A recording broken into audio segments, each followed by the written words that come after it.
o amor. E o amor é uma experiência tão tremenda que não tem como dizer assim, eu amo a Deus sem amar você. Sim. Não tem como dizer que eu amo a Deus sem amar o próximo. Por isso que tem um poema de uma poetisa que ela diz assim, ó.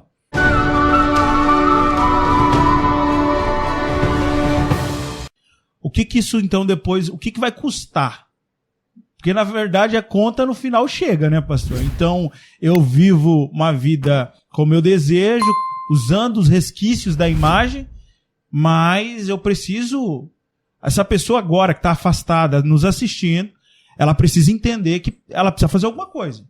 E tem alguma coisa para ela fazer. E que está disponível. O que o senhor pode falar sobre?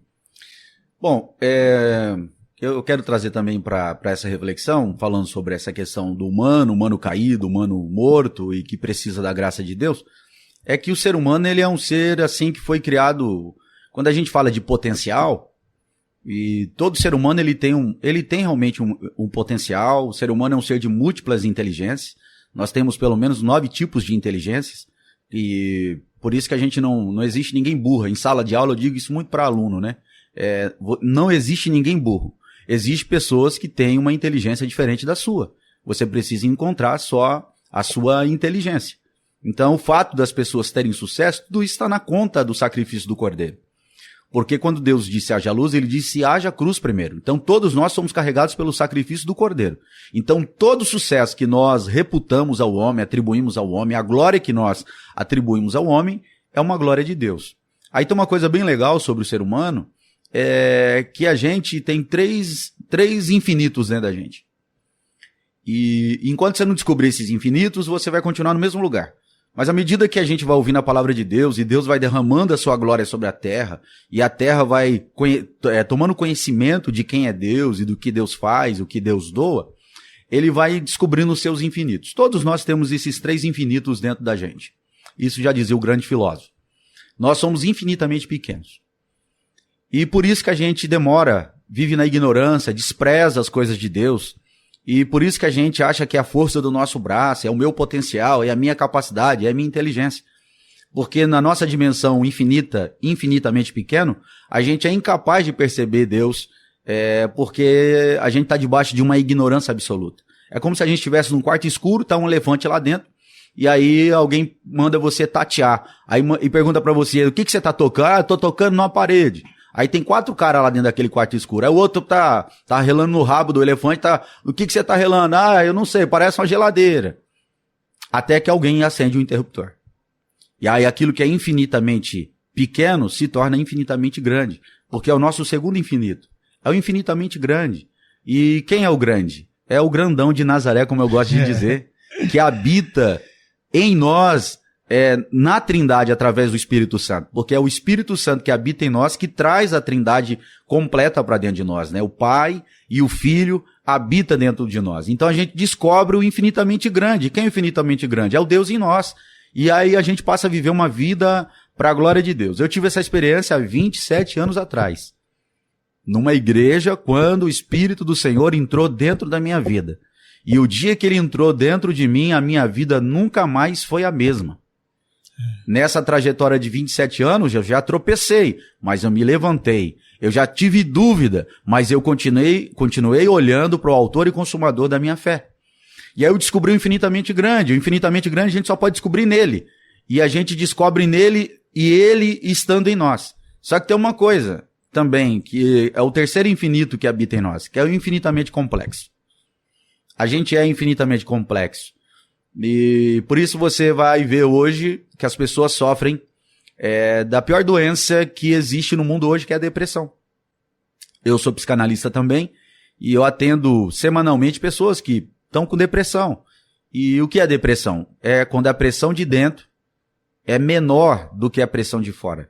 Quando, na verdade, a pressão de dentro tinha que ser maior do que as pressões de fora, para que você não vivesse deprimido. Entendeu? Sim. Então, esse infinitamente complexo nos limita também de perceber Deus, de perceber o outro e de perceber a si mesmo. E quando a gente não tem dimensão do outro, não tem dimensão de si mesmo e não tem dimensão de Deus, a gente fica prisioneiro desse infinitamente complexo. E o que é interessante é que uma forma como que Deus usa para nos libertar dessa dimensão complexa, do infinitamente complexo, é quando a gente descobre o amor. O amor. E o amor é uma experiência tão tremenda que não tem como dizer assim, eu amo a Deus sem amar você. Sim. Não tem como dizer que eu amo a Deus sem amar o próximo. Por isso que tem um poema de uma poetisa que ela diz assim, ó, procurei em Deus e não achei. Procurei em mim e não encontrei. Procurei no próximo e achei os três. Porque Deus sempre vai estar escondido em alguém. Deus está escondido atrás das relações, atrás do relacionamento. E a gente vai viver uma experiência de amor verdadeiro, uma espiritualidade verdadeira, quando a gente descobrir o amor, quando descobrir o outro, e descobrindo o outro, a gente vai descobrir também a Trindade, e Deus vai habitar em nós. E aí, esses infinitos, enquanto você estiver nessa matéria, enquanto a gente estiver nessa trajetória, nessa história, ele sempre vai existir dentro de você. O infinitamente pequeno, o infinitamente complexo e o infinitamente grande está dentro de você. Só que agora você consegue perceber ele. Você consegue perceber essas realidades. Quando elas querem assumir o protagonismo da sua vida, quando elas querem assumir o controle, você percebe agora a presença dela. E é importante você notar seu infinitamente pequeno, porque eu não sou ninguém sem o outro. Eu sozinho, eu não sou ninguém. Eu preciso de alguém, eu preciso do outro. Então não dá para ser prisioneiro do meu infinitamente pequeno. E o problema do infinitamente pequeno é quando há distorções do infinitamente pequeno, porque às vezes tem pessoas que têm um conceito exagerado a respeito de si mesmo. Aí a gente chama isso de soberba, de pretensão, né? Porque na dimensão do infinitamente pequeno, a gente pretende uma vida diferente daquela que Deus pretende pra gente. E aí você se torna prisioneiro dos seus eus. Os eus que existem dentro de nós, eles são presídios existenciais, que nos aprisionam nessa dimensão do infinitamente pequeno, te impedindo de acessar o infinitamente grande, que o infinitamente grande não é você, o infinitamente grande é Deus em você.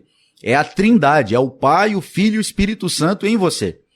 E é interessante quando o Pai vem, quando o Filho vem, quando o Espírito vem com o seu nome, vem com a sua identidade. Porque qual é o nome do Pai? É amor. Qual é o nome do Filho? Aí as pessoas vão começar a entender que elas estavam mortas porque estavam presas em si. Exatamente. O pior morto-vivo é aquele que olha pro seu ventre e fala, não, eu vou conseguir aqui sozinho. E aí depois de um tempo, porque acho que até na nossa vida foi assim, né? A gente sonhou em ser jogador de futebol, a gente brincava no futebol e a gente tinha os nossos sonhos.